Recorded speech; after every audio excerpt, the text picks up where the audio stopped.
Thank you for joining me on the journey. This is Completed Christianity. So welcome back. Another episode of Being Complete. And today is first day, sun worship. And we are going to continue our series of talking about Simon Magus. And probably going to be 4 or 5 videos in this series. And they should all be good. So, a little recap or revisit on what we talked about last week. And so in this particular slide, Simon can be classified among the major group of so-called Christians, and Simon called himself such, meaning he called himself a Christian, called by Harnack the decidedly anti-Jewish group. So he was an part of an anti-Jewish group. He was anti-Jewish. They advance much further in the criticism of the Old Testament because that's Jewish. That's that Jewish mighty one. You can't have that. You can't have them Jewish rules. You can't have them Jewish laws.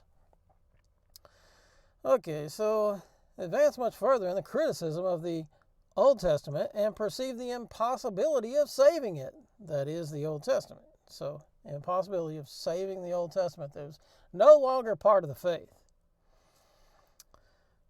Perceive the impossibility of saving it, the Old Testament, for the Christian universal religion. They rather connected this universal religion to the cultist wisdom of Babylon and Syria. So we have this synchronization going on here. This was the Samaritan way, as we talked about. Simon was a Samaritan. And so there are many other accounts of Simon's traveling to Rome and becoming one of the great gods of the city and to the people of Rome. There are records which show that Simon prophesies that Rome will be the scene of his crowning glory and he will be adored as a god. And so all these things happen. There's many testimonies in what's called the early church fathers. There are many testimonies about Simon and such like that. But see, Simon Magus went to Rome, but we're going to display and make the claim that the character in this story in the faith that's called Simon Peter, which is Shimon Kepha. Peter does not equal Kepha. Peter is father. We're going to talk about that later. So the crowning glory that he would be adored as a god. So Simon wanted to be lifted up like this. He went to Rome. This was the place for this to happen because they're pantheistic. You know, you can't hang around Jerusalem and be worshipped as a god by too many people because it's just not going to fly. But we're going to show that Simon Peter, Shimon Kepha, that he did not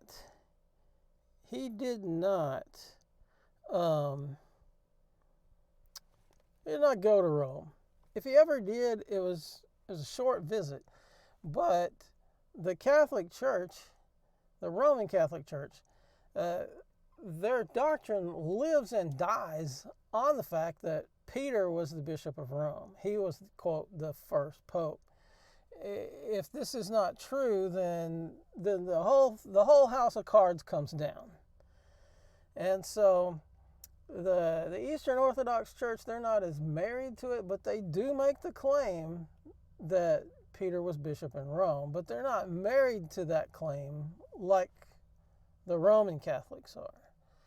So this right here, so we're going to look at how it's portrayed that Paul is more so the bishop to Rome, the apostle to the Gentiles, as Paul is. So on the contrary, when they saw that the good news of the uncircumcised had been entrusted to me, even as Kepha to the circumcised. So right here, Peter, Kepha, he is the apostle to the circumcised. So is it going to make sense that he's going to go and be bishop in Rome when he's the apostle to the circumcised? No, that's just not going to fit. That's not going to fly, and that's not going to make sense. So here, Paul says, "For which I was appointed a proclaimer and an emissary and teacher of the nations," or Gentiles. He was a teacher of the Gentiles. And in all fairness, early on, with the sheet vision, and Peter says that he was sent to that he's been sent to the Gentiles. Okay, some people trip up on this too, but he was sent in that particular instance, not as a lifelong calling. His lifelong calling is what we just read, that it's to the circumcision. But in that instance, he was sent to these Gentiles. All right, so, "But I have written more boldly to you than in part, reminding you, because of the favor that was given to me, the grace that was given to me," to Paul, "by the Mighty One, to be servant of Yahshua Messiah to the nations," Gentiles, "with the priestly duty of bringing the good news of the Mighty One, so that the offering to the nations," Gentiles, "becomes acceptable, set apart by the set apart Spirit. Therefore I have cause for boasting in Messiah Yahshua in matters pertaining to the Mighty One." So this right here, this writing of Romans right here, where Paul is saying that that he's the servant of Messiah to the nations, to the Gentiles, okay, such as the Roman church would be in its big entirety, that it would be the Gentiles that Paul would go to. And so this book, Romans, is written around 57 to 58 AD, but the Catholic Church, they say that Peter came to Rome to be bishop in Rome around 41 in the time of Claudius. And this is what's been written about Peter. And so the things about Peter, or Kepha, that are written about him, everything about him being in Rome is like late 2nd century, so at least 100 years later. Okay, so this is something that it came about by some kind of tradition, and then it was repeated. The people that grew up around that time, the writers, they wrote it out because that's what they knew to be true. But it was likely just a tradition because of different groups looking for some kind of authority to base their doctrines on. So, going on in Timothy, so Paul here, I believe he's in prison at this time, or house arrest, something like that, and he's in Rome, and he says, "Luke alone is with me." So if Peter, and the timing of this is the timing that the Catholic Church says Peter was bishop in Rome, like from 41 to 66 AD. Then where's Peter? He says, "Luke alone is with me." He had dispatched some others, as it says here, to different places, but he's saying Luke alone is with me. But in any kind of reference, and in the different letters, let's look at this next verse. "We think it right to hear from you what you think, for indeed concerning this sect," meaning, quote, the Nazarenes or Christians, "concerning this sect," and these are the Jewish leaders speaking, that concerning the sect, "we know that it's spoken against everywhere." Okay, so it's spoken against everywhere. This is kind of shocking, because these Jews in Rome, And in this later date, like I believe about 51, they don't know about this sect, but yet Peter's been there for like, I don't know, like 14 years or 10 years, something like that. And he's the bishop of Messiah's ecclesia in Rome. So it's not really fleshing out here, because they would know more about this if a Jew was leading religion, they'd know about it. But they don't know about it. And so here, this is the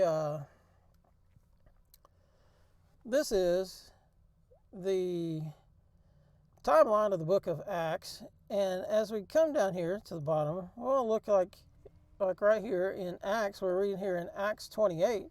So in Acts 28, down here, prison in Rome, and you have these different letters like Philemon, Colossians, Ephesians, Philippians. Well, each and every case and point here, Paul mentions people that are in Rome, talks about people that are in Rome in these letters. And he wrote this when he's in prison in Rome. But he never mentions Peter. So if Peter is the most prominent person, he's the bishop of Rome, Paul never mentions him. He never mentions him.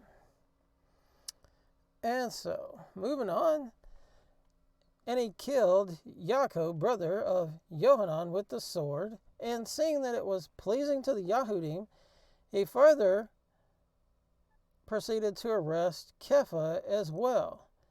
And they were the days of unleavened bread. So here, what we got going on is, this is in Jerusalem, okay, for the time of Herod, and so James, the brother of John, is killed by Herod, and seeing that it was pleasing to the Jews, he proceeded further to arrest Kepha. So he's arrested here, and Kepha's kept in prison, verse 5. So he's arrested and kept in prison right here. So this is Acts 12. And if we come back over here to and find Acts 12, and see in this particular area, it's like 44 AD. Well, they claim Peter's been in Rome as bishop since 41. Well, here he's in prison in 44. So he's not in Rome. He's in prison in Jerusalem. So when Shaul and Barnabas had no small dissension and dispute with them, the Jews, circumcision party, they arranged for Shaul and Barnabas and certain others of them to go up to Jerusalem to the emissaries and elders about this question. And when you scroll down here, see, and when there had been much dispute, Kepha rose up and said to them, men and brothers. So right here, this is Acts 15, what's called the Jerusalem Council, where they decide this matter of how to deal with so many Gentiles coming into the faith, into the belief. And so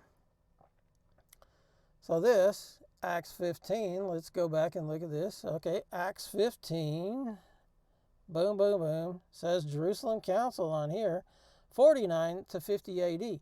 So here, just above here, we have 44 AD, Peter's in prison, and here's 49 to 50 AD, and Peter's in Jerusalem at this Jerusalem Council. And so it's he's not in Rome. So, and continue on. So when Yaakov, Kepha, and Johanan, who seemed to be supports, came to know the favor that had been given to me, they gave me and Barnabas, the right hand of fellowship, in order that we go to the nations and they go to the circumcised. So James, Kepha, John, they they're going to the circumcised. Paul goes to the nations. And so we have this still with Kepha going to the circumcised. And when he had come to Antioch, Antioch's a long way from Rome. It's not that far from Jerusalem in comparison. So he came to Antioch, I withstood him to his face. So there again, we see that Peter is in anywhere but Rome. Same thing. So there's another verse that says that where he's talking about that he and the brethren that are in Babylon.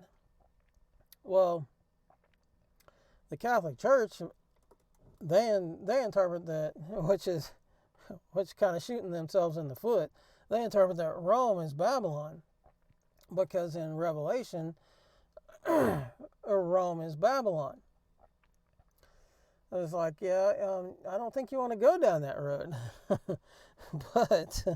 but they do in this case, and they say that when in, I believe it's 2 Peter, he talks about that he and the brethren that are in Babylon. Well, he means literal Babylon, because in the first century, Babylon was still a thing. I mean, it wasn't as great and grand as it used to be. But there was persecutions in Jerusalem, and there was a big Jewish presence in Babylon in the first century. And so in that case, in the writing of 2 Peter, he is in